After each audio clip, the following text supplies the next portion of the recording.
பேரே நோபல். அப்போ செய்யக்கூடிய வேலைகள்லாம் நோபலாக தான் இருக்கும் அப்படின்ற மாற்று கருத்து கிடையாது. எந்த ஒரு பாராட்டையும் புகழையும் எதிர்பார்க்காதவர். அதனால் அவங்கள மட்டும் முன்னிறுத்தி பேசினாலும் அவங்க கூட இணைந்து இருக்கக்கூடிய அத்தனை பேரும் அந்த எண்ணத்தோடு தான் இருக்கின்றார்கள். அதனால தான் அல்ஹம்துலில்லாஹ் இன்னைக்கு இத்தனை பேரை அழைத்து ஒரு 100 பேர் இங்கே சேர்ந்துருக்கோன்னா ஒரு 100 ஐகான். அண்ணனை ரொம்ப நாளைக்கு பிறகு மீட் பண்ணேன். அப்போ அவங்க சொன்னது, இத்தனை வருஷம் என்ன பண்ணிக்கிட்டு இருந்தீங்க நீங்கள்லாம் அப்படின்ற ஒரு கோபத்தோடு கேட்டாங்க. அந்த கோபம் என்பது அவங்களுடைய வருத்தம். அந்த வருத்தத்தை நம்மளுடைய முன்னாள் சட்டமன்ற உறுப்பினர் முஸ்லீம் லீகுடைய பொதுச் செயலாளர் அபூபக்கர் சார் அவர்கள் சொன்னாங்க. அந்த கருத்து 40 வருஷத்துக்கு முன்னாடி காலித் கோஹரி காக்கா பக்கத்தில் உட்காந்துருக்குறாங்க. பிஎஸ்ஏ மருவும் பிஎஸ்ஏ ரஹ்மான் மாமா அவர்களும் மறைந்த என்னுடைய தந்தையார் சிராஜுல் மில்லத் அப்துல் சமத் சாஹிப் அவர்களும் ஒருங்கிணைந்து இந்த முயற்சியை எடுத்தார்கள். அது மெயின் ரோட்லேயே. அது எப்படின்னா, அலாவுதீன் சாப் இந்தியா இஸ்லாமிக் கல்ச்சுரல் சென்டர் பற்றி பேசினாங்க. இப்போ இங்கே எல்லாரும் நம்ம எல்லாம் பேசிக்கிட்டோம். அதனுடைய ஃபவுண்டர்ஸ் நீங்கள் பார்த்தீங்கன்னா 2 பேர்.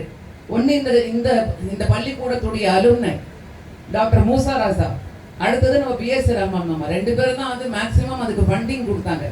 இப்போ கூட 3 கோடி, அதாவது 40 வருஷத்துக்கு முன்னாடி 3 கோடி. இப்போ கூட நீங்கள் இந்தியா இஸ்லாமிக் கல்ச்சுரல் சென்டருக்குள்ளே போனீங்கன்னா அவங்களுடைய படங்கள் தான் முதல்ல இருக்கும். அடுத்தது இந்த இடத்தை பற்றி மிக அழகாக சொல்லி காட்டினார்கள். இந்த இடத்துல நம்ம சகோதரர் ரியாஸ் இருக்காரு, ஒலிம்பியன்.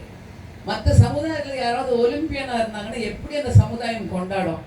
இன்னைக்கு நம்ம மத்தியில பல பேருக்கு இந்த பள்ளிக்கூடத்தில் படிச்ச ஒரு மாணவர் ஒலிம்பிக்ஸ்ல போய் மெடல் வின் பண்ணியிருக்காரு, ஒரு நேஷனல் டீமுக்கு கோச்சா இருக்காருன்றது எவ்வளவு பெரிய பெருமை என்பதை நம்ம எல்லாம் தெரிஞ்சுக்கொள்ளணும்.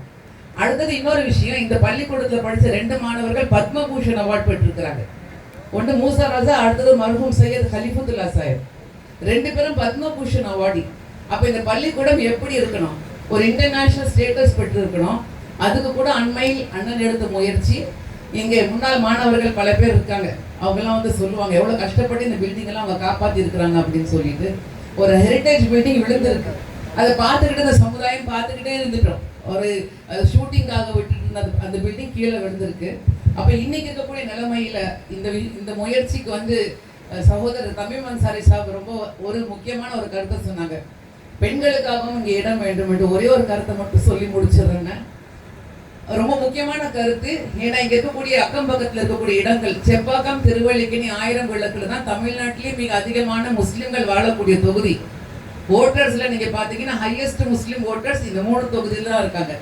கொஞ்சம் நம்ம நேரம் எடுத்து அந்த தொகுதிகளுக்கு உள்ள போனீங்கன்னா 8 பேர், என்னுடைய வீட்டில் செய்யக்கூடிய பணியாளருடைய வீட்டில் 8 பேர், ஒரு 300 ஸ்கொயர் ஃபீட் கூட இருக்காது, ஒரு 200 ஸ்கொயர் ஃபீட் தான் அவங்க வீடு. அதில் 8 பேர் இருக்காங்க. அந்த பிள்ளைங்க எப்படி படிப்பாங்க கொஞ்சம் யோசிச்சு பார்க்கணும். அப்போ இப்போ முதலமைச்சர் உருவாக்கி இருக்கக்கூடிய ஒரு திட்டம் முதல்வருடைய படிப்பகம் உருவாக்கியிருக்காங்க குளத்தூரில். ஸோ அது ஒரு இம்பார்ட்டன்ட் ப்ராஜெக்ட். நம்ம எங்களுடைய கொடுக்கக்கூடிய சஜஷனை நிச்சயமாக அதையும் சேர்த்துக்கொள்வோம் என்று கூறி, என்னைக்குமே எந்த ஒரு எதிர்பார்ப்பும் இல்லாமல் சமுதாயத்திற்காக என்று செய்யக்கூடியவர்கள் உங்களோட நிச்சயமாக இருப்பார்கள். அண்ணன் சொன்னது போல எந்த தடைகள் வந்தாலும், இப்போ பாருங்க மழை வரும் அப்படின்னு சொல்லிட்டு இருந்தாங்க. அல்ஹம்துலில்லாஹ் அல்லாஹ் அதையும் நிறுத்தி வச்சுட்டான். அது போல அதெல்லாம் வரதான் செய்யும். somebody is challenging you, it means you are doing something humongous.